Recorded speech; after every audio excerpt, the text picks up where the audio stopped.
Hola, ¿qué tal? Estamos en un nuevo encuentro de la Fundación Atlas y vamos a conversar con Federico Garuffi, experto en criptomonedas y en Bitcoin. Ya hemos charlado con él en otras ocasiones y bueno, tenemos millones de preguntas para hacerle en este contexto actual. ¿Cómo estás, Federico? Hola Martín, ¿cómo estás? Bueno, antes que nada, perdón por la voz, pero hoy amanecí un poco tomado. Pero bueno, gracias por la presentación. Eh, no sé si me considero un experto, pero sí con años de permanencia en el mercado, que a veces es lo más difícil, ¿no? Quedarse y esperar y confiar, en este caso, en un activo escaso y descentralizado como es Bitcoin. Sí, me gustaría ver las otras veces que hemos conversado el precio del Bitcoin en este momento, ¿no? Y te quería consultar justamente por eso. Estamos viviendo una época de superprecio del Bitcoin y me gustaría ver tu análisis al respecto. Sí, a ver, yo no recuerdo la última vez qué precio estaba. Yo siempre analizo en función del tiempo, que para mí es la variable más importante cuando hablamos de Bitcoin. No me importa mucho el precio, porque es anecdótico. Es un activo muy volátil, pero que a medida que va pasando el tiempo, siempre va superándose, siempre va alcanzando nuevos máximos, como es el que está pasando ahora, que superamos los $73.000 por una sola moneda. Entonces, cuando uno trata de entender el activo, tiene que interpretar la variable más importante personalmente para mí, que es el tiempo. Entonces, hoy si analizamos el contexto, tenemos que entender por qué subió tan bruscamente. Y el factor fundamental fue la aprobación de la SEC de los ETF de Bitcoin al contado.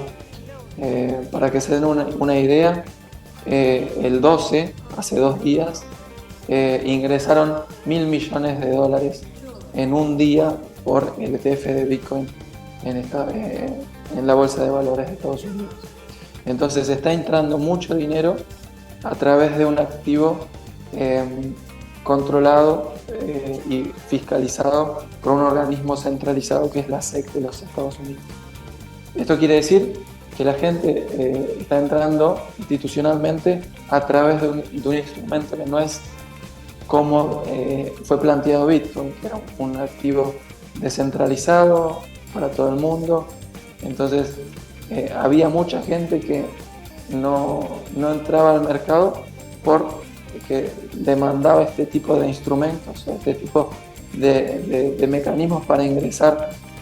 Una de las características fundamentales es que no tiene la custodia personal, o sea, la empresa que organiza el fondo custodia como colateral bitcoins, o sea, la persona que invierte, que compra esas acciones, no tiene la custodia. Esa es una de las características.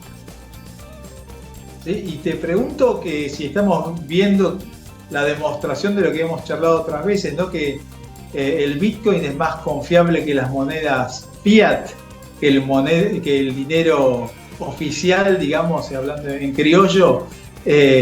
Y si, bueno, y ahora ya es como que está entrando a la formalidad, por decir de alguna manera, con comillas, el Bitcoin, una moneda que nace un poco escapando de las marcas del sistema oficial.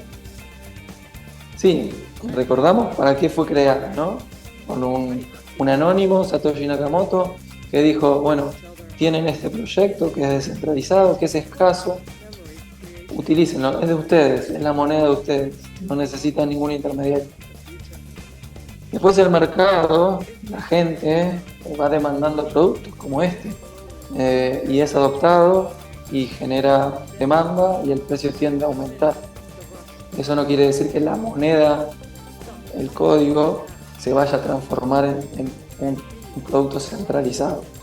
Para que te des una idea, hoy Bitcoin supera el franco suizo y se convirtió en la 13ª moneda más grande del mundo en capitalización.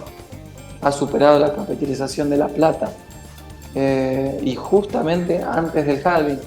Por primera vez en la historia de Bitcoin alcanza su pico máximo antes del halving que se está estipulando para más o menos el 21 de abril de este año.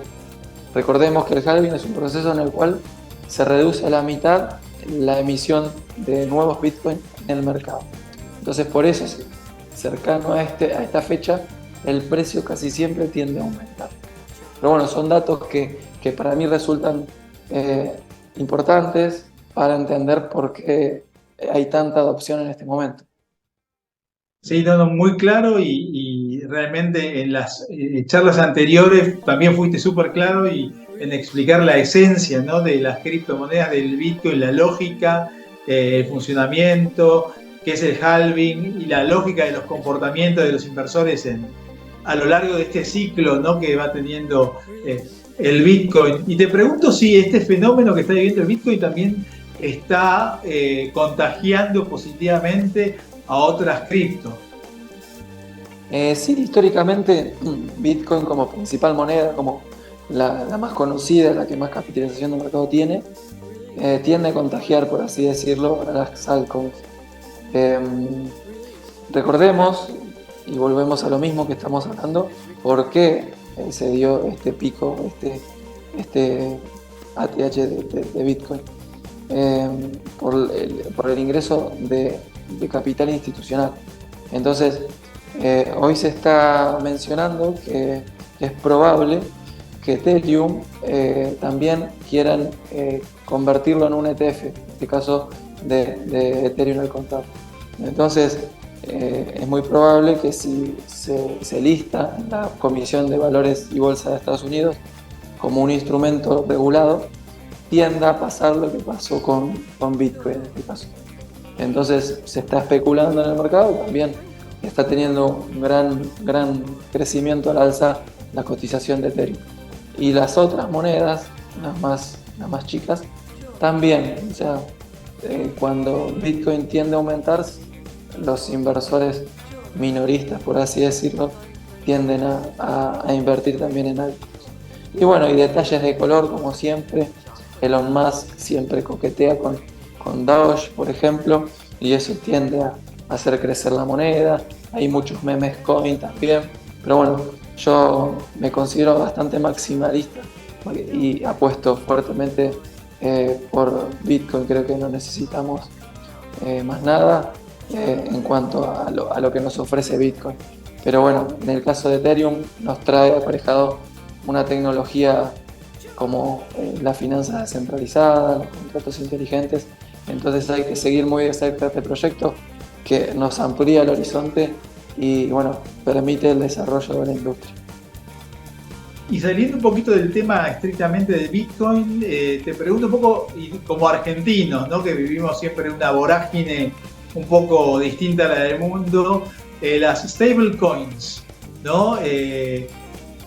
Tiene otra lógica, evidentemente, que Bitcoin y las demás, las 10 top criptomonedas, pero se están arraigando también en el planeta y en Argentina en particular. Sí, bueno, en los últimos tiempos fuimos viendo, en Argentina tenemos miles de cotizaciones de Bitcoin, de dólar, el dólar blue, el oficial, el país, bueno, el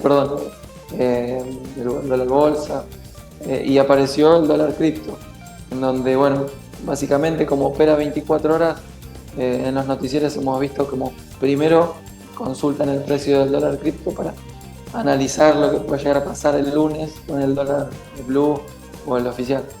Entonces ya nos acostumbramos a utilizarlo como mecanismo de cotización, ni hablar de mecanismo de ahorro o de resguardo de capitales. Recordemos que no es físico y en sus características lo hacen un poco más seguro a tener el billete físico. Y como te decía, al operar 24 horas es más líquido, es más fácil de operar.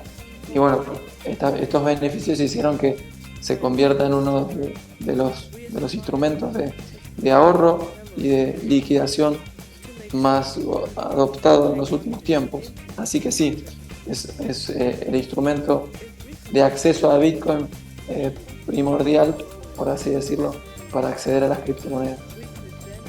Sí, y para ir cerrando, te pregunto, en el corto mediano plazo, ¿cuál es el techo del Bitcoin?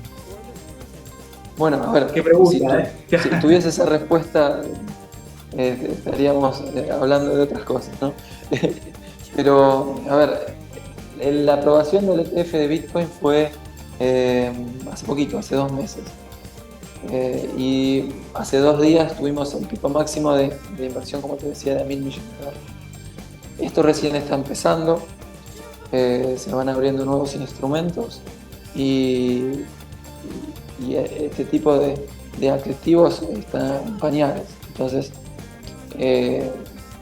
yo creo que para crecer todavía tiene margen, y a mediano o largo plazo, si me preguntas, mi confianza en Bitcoin está intacta y yo personalmente sigo apostando a largo plazo por este activo. El simple hecho de que sea el activo más escaso de los que yo conozco, es una ecuación muy clara.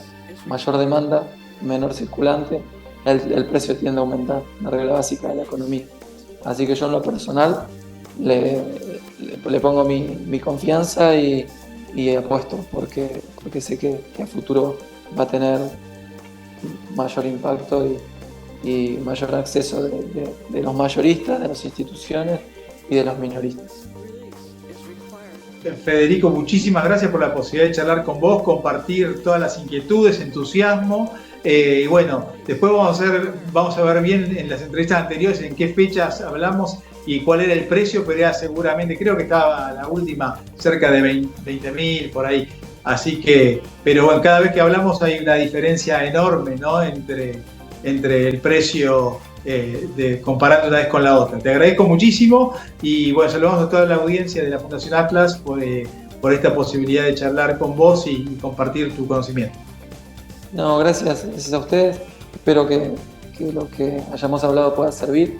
Y es importante también, ya con esto cierro, de quizás hablar cuando el precio de mercado cae y el miedo en el mercado se hace presente.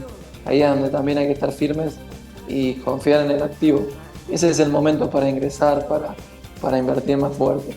Y después, recurrentemente se pueden hacer inversiones sin importar el precio. Si uno confía en la capacidad que tiene el activo, siempre haciendo un promedio de compras se obtienen rendimientos. Así que bueno, importante también estar tranquilo en momentos donde el precio baja, porque va a pasar otra vez y va a pasar siempre, porque es un activo muy volátil. Así que bueno, un consejo. Mil gracias y muchas gracias por este consejo valioso. Un fuerte abrazo. Abrazo grande, saludos a todos.